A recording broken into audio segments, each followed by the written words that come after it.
नमस्कार दोस्तों, मेरा नाम है प्रदीप चौहान। बात समझनी है तो पूरी सुननी होगी। दोस्तों, 2014, 2019, 2024 तीनों चुनाव बीजेपी जीती। तीनों चुनाव में कांग्रेस हारी। कांग्रेस 100 का आंकड़ा नहीं पार कर पाई। तो जब मंथन किया जाता है तो हर बार एक चीज निकल कर आती है कि कांग्रेस सत्ता तब तक नहीं पहुंच सकती, सत्ता तक, जब तक हिंदी हार्टलैंड में जीत नहीं जाती।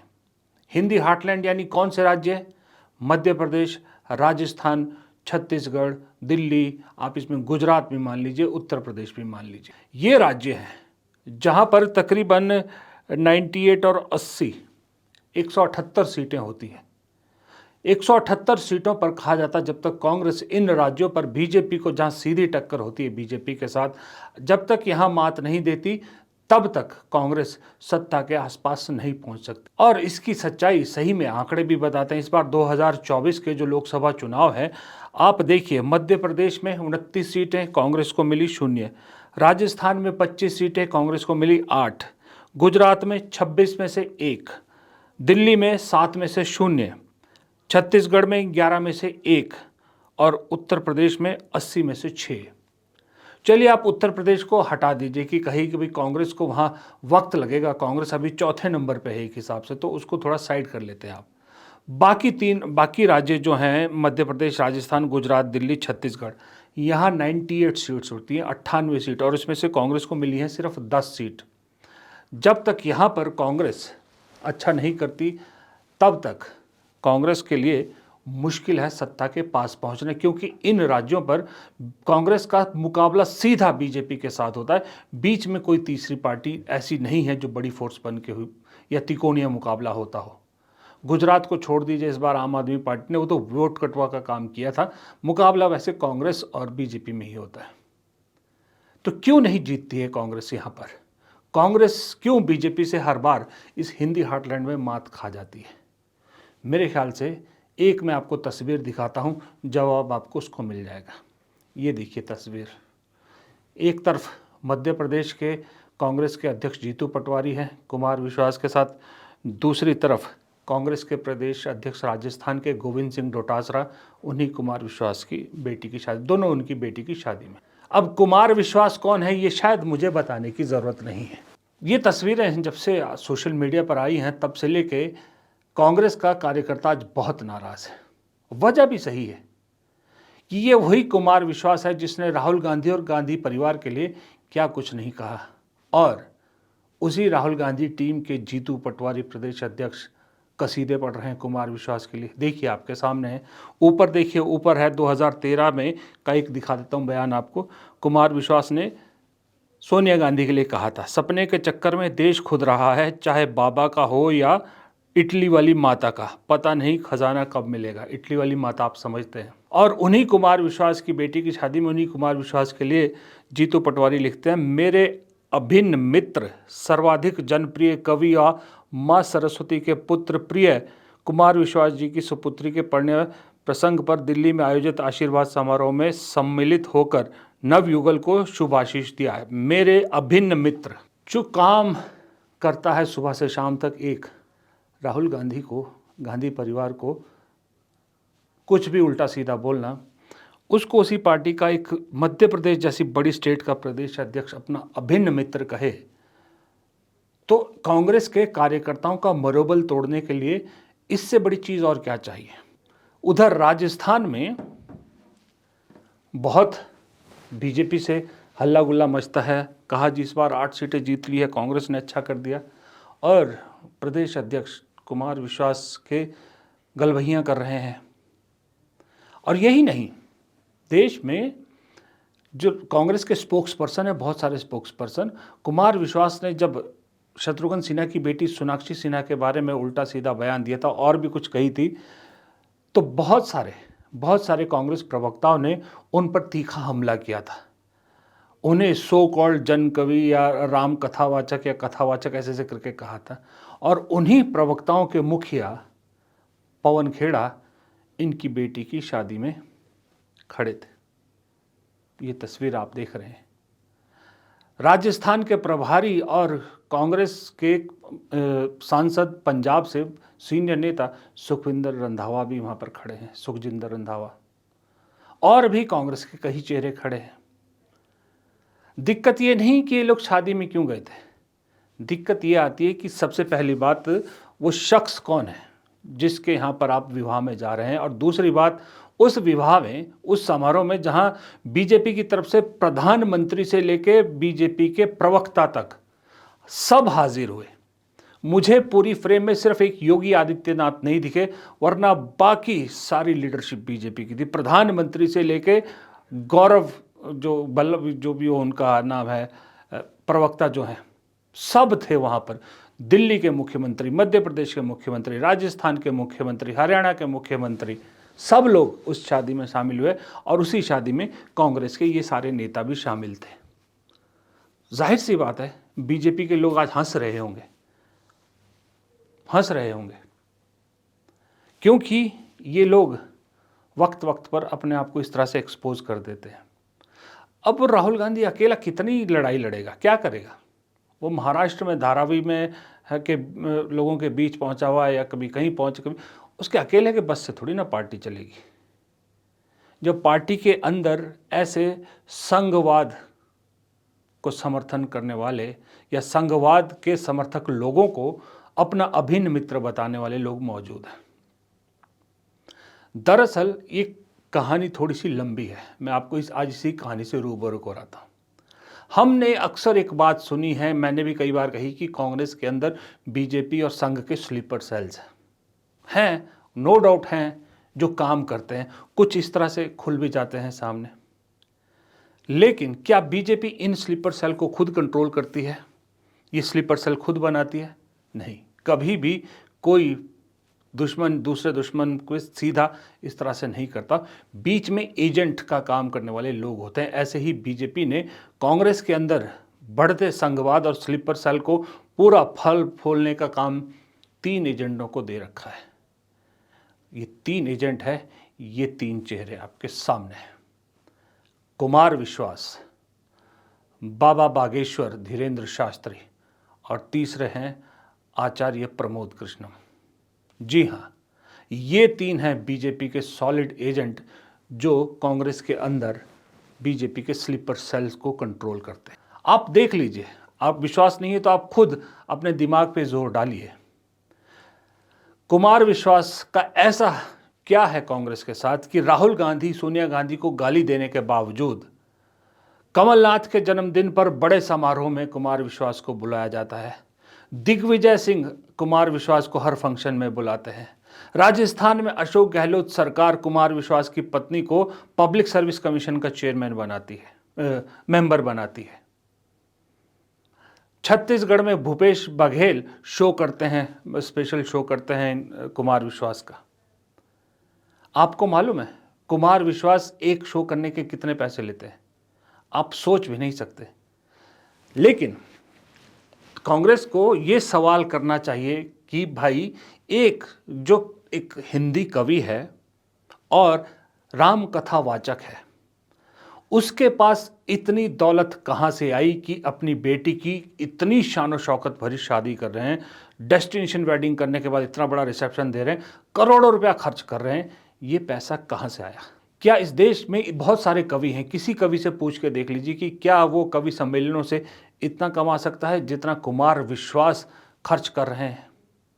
क्या एक राम कथा वाचक इतने पैसे हो सकते हैं उसके पास कि इतनी शानदार अपनी बेटी की डेस्टिनेशन वेडिंग करें, दूसरों की बेटियों पे सवाल उठाए, अपनी बेटी का इतनी लेविश शादी करें कि कोई भी उनकी शादी की तस्वीरें देख के अंदाज़ा लगा सकता है, अनपढ़ से अनपढ़ आदमी, की करोड़ों रुपया खर्च हुआ है। ये सवाल किसको पूछना चाहिए था?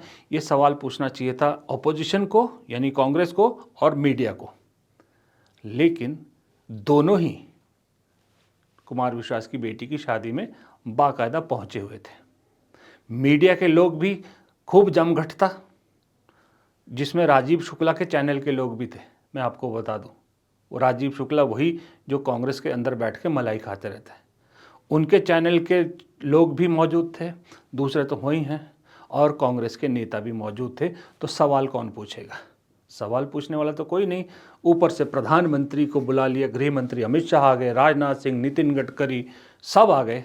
फिर किस में हिम्मत है कि कोई सवाल पूछ ले? और कांग्रेस के नेता नज़दीकी हैं। तो अब सोचिए, अगर जीतू पटवारी प्रदेश अध्यक्ष उसको अपना अभिन्न मित्र बता रहे हैं, कमलनाथ के जन्मदिन पर वो सम्मेलन करते हैं, अशोक गहलोत के सरकार में उनकी पत्नी पब्लिक सर्विस कमीशन की मेंबर है, गाली देते हैं राहुल गांधी, सोनिया गांधी को, तो फिर बीजेपी के साथ कौन, बीजेपी की सोच या बीजेपी की जो एजेंडा है उसको कांग्रेस में लागू करने के लिए कुमार विश्वास से बेहतर आदमी बीजेपी को कौन मिल सकता है? कल उनकी शादी, बेटी की शादी में जिस तरह से प्रधानमंत्री और सब पहुंचे, उसने स्टैंप लगा दिया है कि ये पक्का बीजेपी का आदमी है, पक्का संघी है। और कांग्रेस के नेता इसके पिछलग्गू है। तो जो ये कहेगा, जो बीजेपी कहेगी कुमार विश्वास को, कुमार विश्वास इनसे करवाएगा। इसी शादी में दूसरे चेहरे भी थे।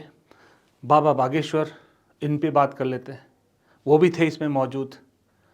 मध्य प्रदेश का कोई कांग्रेस का ऐसा नेता नहीं है जो बागेश्वर धाम में जाके नतमस्तक नहीं होता है। आपको जानकर हैरानी होगी। हरियाणा के कांग्रेसी नेता वहाँ पर जाके नतमस्तक होते हैं, दिल्ली के होते हैं, राजस्थान के होते हैं, गुजरात के होते हैं, महाराष्ट्र तक के होते हैं। बाबा बागेश्वर की धाम में नतमस्तक होते हैं और आशीर्वाद मांगते हैं कि बाबा अपने भक्तों से कहिए कि मुझे वोट करें, मुझे जिताएं, मेरा साथ दे। तो बाबा, जो कि हिंदू राष्ट्र का अपने आप को सबसे बड़ा कट्टर समर्थक कहता है, जो कहता है जो कुंभ में नहीं गए वो हिंदू नहीं है, इस तरह की जो बात करता है, मुसलमानों के खिलाफ सरेआम भड़काता है लोगों को, वो मुफ्त में ही आशीर्वाद दे देगा इन कांग्रेस के नेताओं को। बदले में क्या लेगा? बदले में जो बीजेपी कहेगी, संघ कहेगा, वो इनसे करवाएगा। यानी कांग्रेस में बैठ के कांग्रेस की जड़ें काटो। तीसरे इसी समारोह में वो भी चेहरे थे, प्रमोद कृष्णन।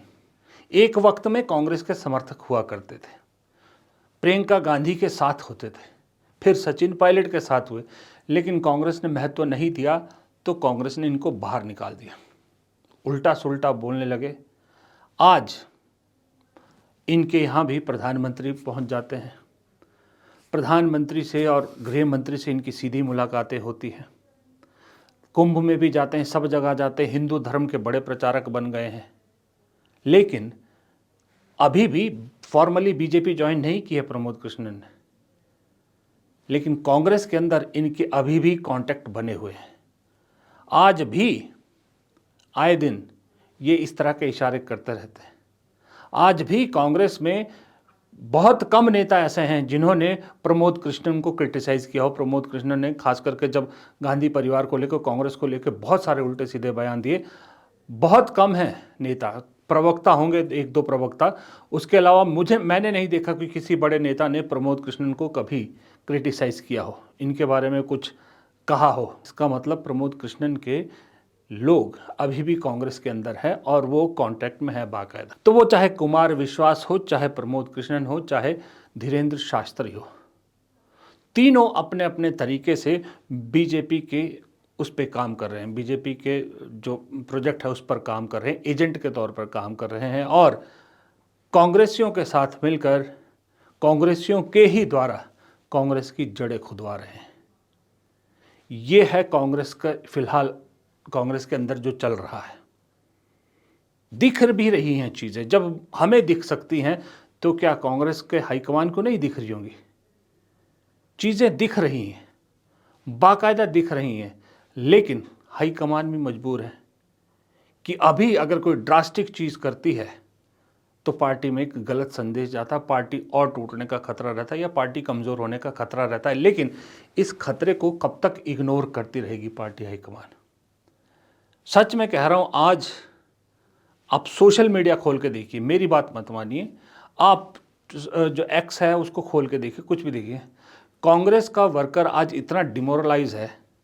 जब से जीतू पटवारी, गोविंद डोटासरा, पवन खेड़ा, इन सब की तस्वीरें, कुमार विश्वास की बेटी की शादी की तस्वीर जब से सोशल मीडिया पे आई हैं और बाकायदा कुमार विश्वास की टीम इसको बढ़िया तरीके से जो है वो वायरल कर रही है, जिसमें एक ही वीडियो बना के या एक ही फोटो में प्रधानमंत्री भी दिख रहे हैं, गृह मंत्री भी दिख रहे हैं, उपराष्ट्रपति भी दिख रहे हैं, बाबा बागेश्वर भी दिख रहे हैं और कांग्रेस के नेता भी दिख रहे हैं, सब चिराग पासवान वगैरह सब दिख रहे हैं। कोई नहीं गया तो इस शादी में वो राहुल गांधी। अंबानी की शादी में याद कीजिए आप, अंबानी के बेटे की शादी में भी लाइन लगी हुई थी कांग्रेस के नेताओं की, वहाँ भी प्रधानमंत्री वगैरह सब गए थे। कौन नहीं गया था उस शादी में? राहुल गांधी, सोनिया गांधी नहीं गए थे, जबकि बाकायदा मुकेश अंबानी खुद इनवाइट करने उनके घर आए थे, उसके बावजूद वो उनकी शादी में नहीं गए थे। लेकिन सवाल ये उठता है कि अकेला राहुल गांधी कहाँ तक, कब तक लड़ेगा? राहुल गांधी विश्वास करे तो किस पे करे, ये भी सवाल है। क्योंकि जीतू पटवारी को लेकर लग रहा था कि ये आदमी सड़क पर है रोज, जीतू पटवारी को लेकर लग रहा था कि मध्य प्रदेश में कांग्रेस कुछ करेगी, अब कांग्रेस उठेगी। लेकिन जीतू पटवारी के एक कदम ने उनकी सच्चाई खोल के रख दी। वैसे भी कहा जाता है कि गुजरात में जिस तरह से सदियां हो गई कांग्रेस को सत्ता से बाहर हुए, मध्य प्रदेश में भी तकरीबन सदियां हो गई है। वही ट्रेंड पे राजस्थान भी धीरे धीरे जाता दिखेगा आपको। यानी गुजरात, मध्य प्रदेश, राजस्थान, दिल्ली ऐसे राज्य हो जाएंगे जहां कांग्रेस के लिए अब एक सपना है सत्ता में आना, और उम्मीद फिलहाल नज़दीक में कोई लग नहीं रही है। वजह सिर्फ यही है, ये जो लेटू नेता है, जो चरणों पे लेटने वाले नेता हैं, जो अपने कंफर्ट के हिसाब से राजनीति करते हैं, जो विचारधारा की राजनीति नहीं करते, जो राहुल गांधी कहते हैं कि लड़ाई विचारधारा की है, ये बिना विचारधारा वाले नेता हैं, जो सिर्फ जीत के लिए किसी के भी आगे लेटने के लिए तैयार हो जाते हैं और किसी के लिए कोई भी काम करने के लिए तैयार हो जाते हैं। इससे बेहतर अगर इन नेताओं को मानूं तो मैं इनसे बेहतर मानता हूं ज्योतिरादित्य सिंधिया, जितिन प्रसाद, आरपीएन सिंह और मिलिंद देवड़ा जैसे नेता को, या और भी अशोक चौहान वगैरह। वो कम से कम कांग्रेस छोड़ के शिफ्ट तो हो गए उधर, पता तो लग गया दुनिया को कि नहीं अब ये कांग्रेस के नहीं हैं, उनके हैं, दल बदलू हैं। लेकिन कांग्रेस के अंदर रह के कांग्रेस की जो जड़ें काट रहे हैं और इन तीन एजेंडों के हाथ की कठपुतलियां बने हुए हैं, ये ज़्यादा खतरनाक है। और इन जैसे जड़ काटुओं से निपटने के लिए राहुल गांधी के पास फिलहाल तो मुझे लग रहा है एक ही ऑप्शन है। वो ऑप्शन है कि जल्द से जल्द अपनी नई टीम बनाए और उस टीम में ऐसे लोग रखें जिनका फिलहाल बीजेपी के जो निशाना है, टारगेट है, उसके आसपास वो नहीं है, उनसे दूर है। मैं मानता हूं कि राहुल गांधी 100 लोगों को अगर चुनेंगे तो 100 में से फिर भी 40 लोग ऐसे होंगे जो उस तरफ कहीं ना कहीं कॉन्टैक्ट में होंगे, लेकिन कम से कम 60 तो ऐसे होंगे जो उनके भरोसे पे होंगे।